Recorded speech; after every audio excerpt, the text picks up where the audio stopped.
لاہور میں انسداد دہشت گردی کی عدالت نے پی ٹی آئی کے رہنما شاہ محمود قریشی کو 9 مئی کے ایک مقدمے میں بری کر دیا، جبکہ دیگر رہنماؤں ڈاکٹر یاسمین راشد، عمر سرفراز چیمہ، میاں محمود رشید اور اعجاز چودھری کو 10 سال قید کی سزا سنا دی۔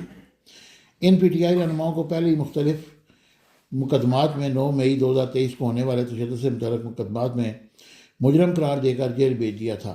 اس دن پارٹی کے حامیوں اور کارکنوں نے بانی عمران خان کی گرفتاری کے رد عمل میں فوجی تنصیبات اور سرکاری املاک کو نقصان پہنچایا اور آگ لگا دی۔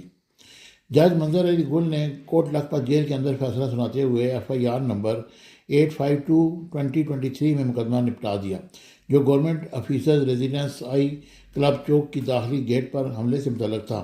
ریس کورس پولیس نے مقدمہ درج کر کے 25 مشتبہ افراد، جن میں پی ٹی آئی کے رہنما اور کارکن شامل تھے، کے خلاف چالان جمع کرایا تھا۔ یہ 5واں مقدمہ ہے جن میں پی ٹی آئی کے رہنما ڈاکٹر یاسمین راشد، چیمہ، میاں محمود رشید اور چودھری سرفراز کو سزا سنائی گئی، جبکہ سابق وزیر خارجہ شاہ محمود قریشی کو بری کر دیا گیا۔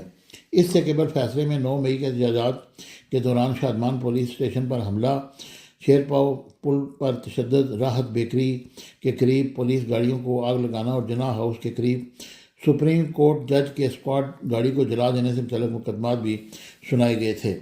تو یہ تھے وہ 9 مئی کے مقدمات جن میں ان سب کو سزا سنائی گئی ہے۔ اب دیکھیں کہ باقی مقدمات میں ان کا کیا بنتا ہے۔